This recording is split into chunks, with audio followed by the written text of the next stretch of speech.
नमस्कार साथियों, यदि आप भी शिक्षक भर्ती परीक्षाओं की तैयारी कर रहे हैं तो आप सभी के लिए गुड न्यूज़ है, खुशखबरी है। जी हाँ साथियों, यदि आपने भी बीएड पास किया हुआ है, साथ में ग्रेजुएट हैं आप या फिर पोस्ट ग्रेजुएशन की डिग्री आपके पास में है और आपने शैक्षणिक योग्यताओं में डिग्री डिप्लोमा किया हुआ है, तो आप भी इन वैकेंसीज़ के लिए आवेदन कर सकते हैं।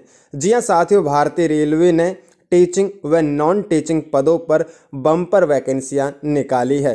जी हाँ, 2025 के लिए सुनहरे अवसर अब धीरे धीरे सभी भर्तियों में आ रहे हैं। हालांकि शिक्षक भर्तियों की नोटिफिकेशन अब धीरे धीरे सभी राज्यों से रिलीज हो रही है और सभी स्टेट वाइज ये वैकेंसीज आ रही है। सबसे पहले यदि हम बात करें, इंडियन रेलवेज ने जो जॉब निकाली है, जो शैक्षणिक योग्यताओं के आधार पर शिक्षक भर्तियां निकाली है, उनमें साथियों बता दूं आपको 1000 प्लस से अधिक पदों पर भर्तियां हैं। कैसे आपको अप्लाई करना है, कैसे कैसे क्या क्या इसमें योग्यताएं मांगी गई है, कंप्लीटली जानकारी आपको इस वीडियो में देंगे। उससे पहले आपसे निवेदन है, यदि आप चैनल से नहीं जुड़े हैं तो चैनल को भी आप सब्सक्राइब कर लीजिए, बेल आइकन ऑन कर लीजिए।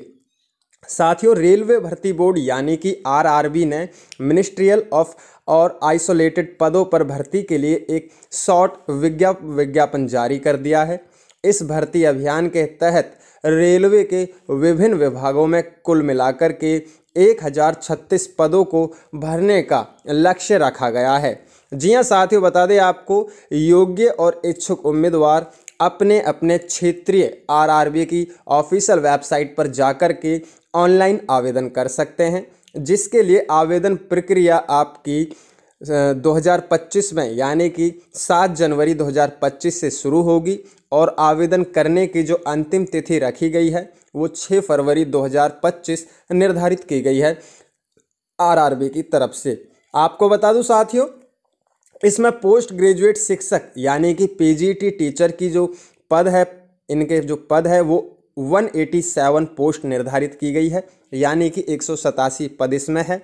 अगर साइंटिफिक सुपरवाइजर की बात करें जो कि एर्गोनॉमिक्स एंड ट्रेनिंग में है, उनके लिए 3 पद निर्धारित किए गए हैं। ट्रेन ग्रेजुएट टीचर यानी कि टीजीटी के जो विभिन्न विषय के पदों पर ये वैकेंसी है, जिसमें कि 338 पद शामिल है। जी हाँ, टीजीटी यानी कि ट्रेन ग्रेजुएट टीचर, यदि आपने स्नातक की हुई है और बीएड पास किया हुआ है तो आप टीजीटी के लिए आवेदन कर सकते हैं, जिसमें कि 338 पोस्ट इसमें निर्धारित की गई है। बात करें साथियों आगे, चीफ लॉ असिस्टेंट। जी हाँ, यदि आपने चीफ यानी कि लॉ की डिग्री आपने की हुई है, यानी जो एलएलबी वगैरह होती है वो आपने यदि आपने किया हुआ है तो उसके लिए 54 पोस्ट इसमें निर्धारित की गई है, यानी कि 54 पोस्ट इसमें है। सरकारी वकील यानी कि पब्लिक प्रोसिक्यूटर की इसमें वैकेंसी दी गई है, जिसमें कि 20 पोस्ट है। फिजिकल ट्रेनिंग इंस्ट्रक्टर की बात करें जो कि इंग्लिश मीडियम से है। जी हाँ साथियों, यानी कि फिजिकल ट्रेनिंग इंस्ट्रक्टर जो कि शारीरिक शिक्षा जो इंस्ट्रक्टर होते हैं, उनकी जो वैकेंसी है, उनकी जो पोस्ट निर्धारित की गई है वो सिर्फ इंग्लिश मीडियम से रहेंगे। उनकी 18 पोस्ट इसमें निर्धारित की गई है। साइंटिफिक असिस्टेंट की बात करें जो ट्रेनिंग के दौरान है तो उनकी 2 पोस्ट है। जूनियर ट्रांसलेटर जो कि हिंदी में है, यानी कि जो ट्रांसलेटर होते हैं, ट्रांसलेटर की जो वैकेंसी होती है उसमें ये सिर्फ हिंदी भाषा के लिए है, उनकी 130 पोस्ट निर्धारित की गई है। सीनियर पब्लिसिटी इंस्पेक्टर की बात करें तो 3 पोस्ट है। स्टाफ एंड वेलफेयर इंस्पेक्टर, इनके जो पद निकले हैं वो 59 पद निर्धारित किए गए हैं। साथ में यदि लाइब्रेरियन का कोर्स आपने किया हुआ है, लाइब्रेरियन में यदि आपने डिग्री की हुई है या डिप्लोमा किया हुआ है और साथ में ग्रेजुएट है आप, तो भी आप आवेदन कर सकते हैं। लाइब्रेरियन की जो पोस्ट इसमें है वो 10 पोस्ट निर्धारित की गई है। म्यूजिक टीचर की बात करें, यदि आपने म्यूजिक में ग्रेजुएशन में डिग्री या डिप्लोमा किया हुआ है म्यूजिक में, संगीत में, तो साथियों बता दूं आपको 3 पोस्ट है, लेकिन इसमें संगीत शिक्षक सिर्फ महिला अभ्यर्थियों के लिए निकाली गई है। प्राइमरी रेलवे टीचर की बात करें हम, प्राइमरी रेलवे टीचर यानी कि पीआरटी की बात करें हम, तो इसमें 188 पद निर्धारित किए गए हैं। इसमें साथियों यदि आपने ग्रेजुएशन की हुई है और आपके पास में 2 साल का डिप्लोमा है, जैसे कि DLED डिप्लोमा एलिमेंट्री एजुकेशन आपने किया हुआ है, तो भी आप आवेदन कर सकते हैं इन वैकेंसीज के लिए। साथ में बता दूं आपको असिस्टेंट टीचर जूनियर स्कूल, यानी कि असिस्टेंट टीचर यदि आपने 12th करने के बाद में JBT वगैरह की हुई है या फिर आपने जूनियर टीचर का कोई कोर्स किया हुआ है तो आप आवेदन कर सकते हैं, जिसके लिए महिला अभ्यर्थियों के लिए 2 पोस्ट निर्धारित की गई है। लैब असिस्टेंट की बात करें, जो कि स्कूल के अंदर लैब असिस्टेंट जो होते हैं उनके लिए 7 पोस्ट इसमें निर्धारित की गई है। Lab assistant grade 3 chemist and metallurgist, जिसके लिए 12 पोस्ट इसमें निर्धारित की गई है। यदि आपने लैब असिस्टेंट में कोई कोर्स किया है, डिग्री डिप्लोमा किया हुआ है, तो अच्छा सुनहरा अवसर है, आप आवेदन कर सकते हैं।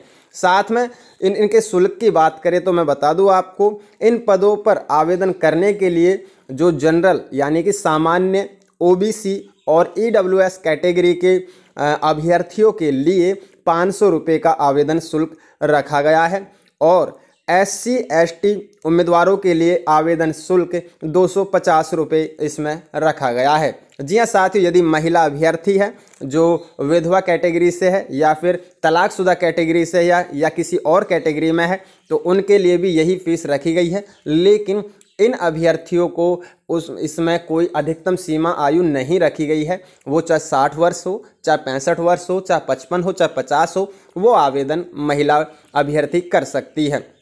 अब इनकी यदि सैलरी की बात करें, हम इनकी सैलरी की बात साथियों करें तो पोस्ट ग्रेजुएट शिक्षक के पद पर चयनित अभ्यर्थियों को जो शुरुआती सैलरी मिलेगी वो 47,600 रुपये मिलेगी, जबकि साइंटिफिक सुपरवाइजर जो कि एर्गोनॉमिक्स एंड ट्रेनिंग समेत ट्रेन ग्रेजुएट टीचर शिक्षक विभिन्न विषय और चीफ लॉ असिस्टेंट एंड सरकारी वकील जो कि पब्लिक प्रोसिक्यूटर है और फिजिकल ट्रेनिंग इंस्ट्रक्टर जो इंग्लिश मीडियम की शुरुआती इनकी सैलरी 44,900 रुपये रहेगी।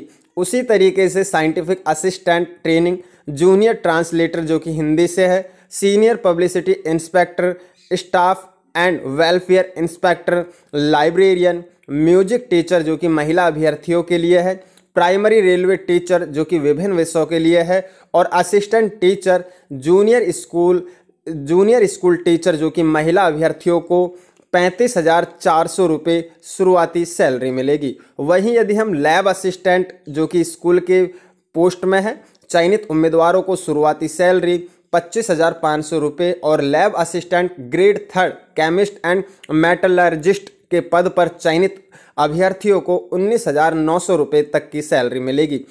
पात्रता मानदंड इनमें क्या रहेगी?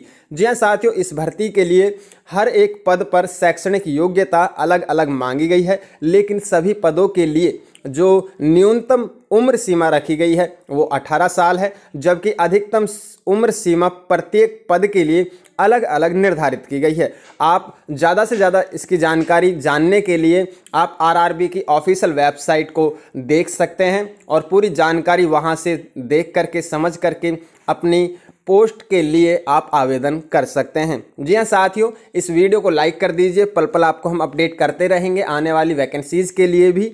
और वीडियो को लाइक करके चैनल को सब्सक्राइब जरूर कर ले, बेल आइकन ऑन कर ले ताकि इन्फॉर्मेटिव वीडियो आप तक पहुंचती रहे। मिलते हैं इन्फॉर्मेटिव वीडियो के साथ। जय हिंद, जय भारत।